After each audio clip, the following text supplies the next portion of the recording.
And now we're getting some more inputs on the story. Now, sirens are being sounded in the community of Sde Eliezer in northern Israel. So this is the latest input that we're getting. Remember, this comes after there were sirens blaring in the city of Tel Aviv. And now what we're learning is that sirens are being sounded in the community of Sde Eliezer. And the Israeli Defense Forces have said that an incoming rocket alarm sounding in the northern community of Sde Eliezer was due to an Iron Dome missile being fired at a suspicious target, but more details are still awaited on this particular input. And we're getting some more inputs. Now, Chinese envoy Zhai Jun will visit the Middle East next week to push for a ceasefire in the Israel-Hamas conflict and push for peace talks. State broadcaster CCTV reported this on Sunday. Now, this is according to the state broadcaster that Chinese envoy Zhai Jun will be visiting the Middle East next week to push for a ceasefire in the Israel-Hamas war. Remember, the war has entered day 9 today, and the death toll continues to rise. And in fact, troops are being deployed at the Gaza Strip, and Israel has said that it will finish the Hamas group. And amid all this, Chinese envoy Zhai Jun will visit the Middle East next week to push for a ceasefire in the Israel-Hamas conflict and also push for peace talks. So this is the latest information that we're learning on the Israel-Hamas war, that Chinese envoy Zhai Jun will visit the Middle East next week to push for a ceasefire in the Israel-Hamas war. Now remember, the war has entered day 9 today, and the casualties continue to rise. Tens of thousands of troops are being deployed at the Gaza Strip. And Israel has said that it is only going to intensify the attack on the Gaza Strip. In fact, it has also asked the residents of the Gaza Strip to evacuate the region. The evacuation is still underway, but the troops have started the troop deployment has already started at the Gaza Strip, and it remains to be seen that what happens next. But Israel has clearly said that it is going to intensify its attack on the Gaza Strip. But amid this, we are learning that Chinese envoy Zhai Jun will visit the Middle East next week to push for a ceasefire in the Israel-Hamas war. Now let's listen in to some reactions on this story. מדינת ישראל נמצאת בלחימה מתמשכת מול אויב אכזר. מספר החללים לצערנו גדול מאוד. מערך הטיפול בחללים עובד יום ולילה. המשימה היא מורכבת מאוד, גם מנטלית וגם פיזית. נדרשת במשימה הזו מהירות לצד דייקנות והרבה תעצומות נפש. לחלק לא מבוטל מהחללים נדרש זיהוי מורכב מאוד שמחייב הפעלת אמצעים טכנולוגיים מתקדמים.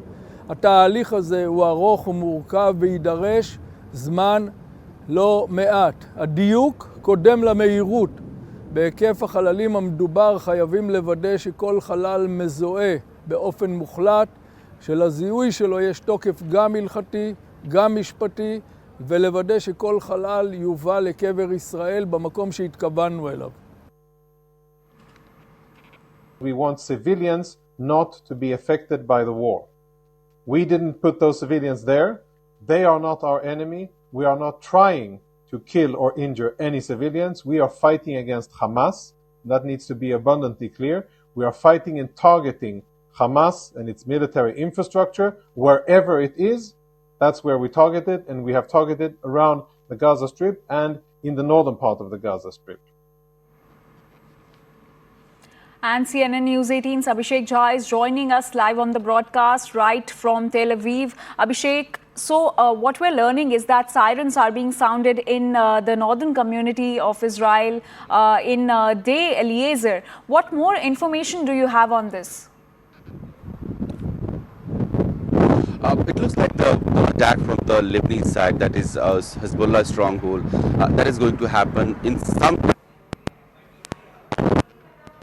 Sirens were sounded in South Israel, that is mostly being attacked from the Hamas side, that is the south part of Israel, city like Ashkelon, Ashdod, Sderot, Dikhimi.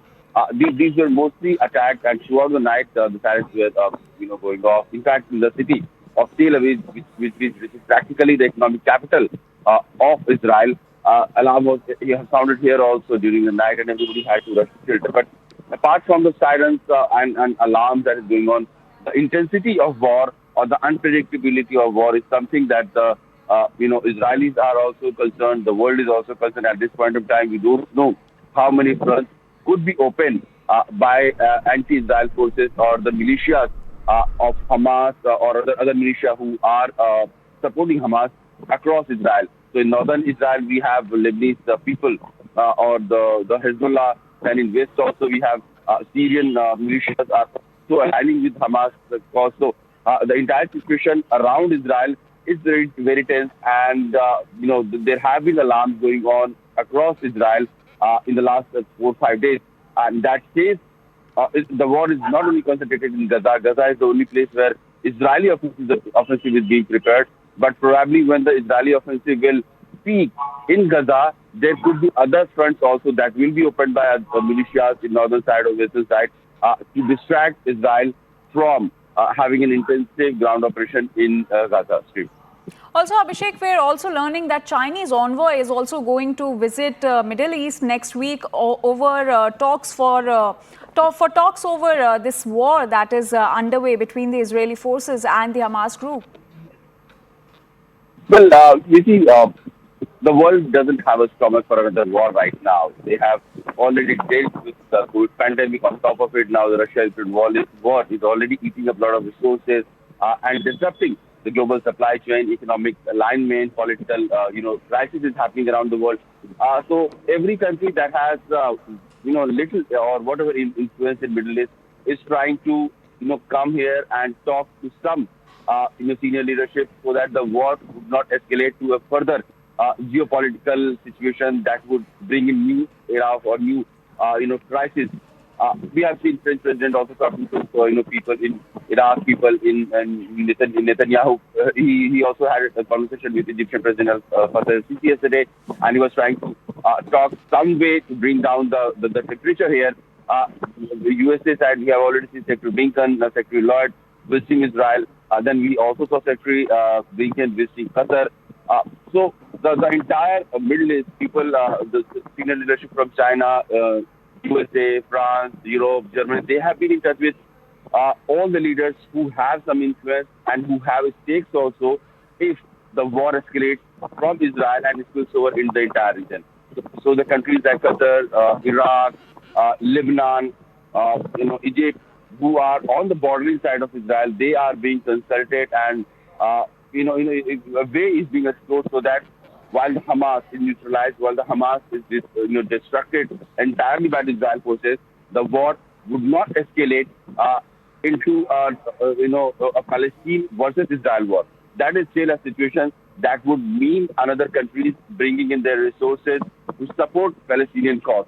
Right now, the war is happening between Israel and Hamas terrorists, and if it escalates into Israel and Palestine, that would mean major geopolitical shifts and major countries taking sides along the conflict. Some siding along with Israel and some siding along with Palestine. This is what the world doesn't want right now, probably, and this is why all the senior leaders from all major countries or powerful countries who have some stakes or who have some influence in the Middle East are trying to negotiate or bring down the tension that is ongoing in Israel across Israeli borders.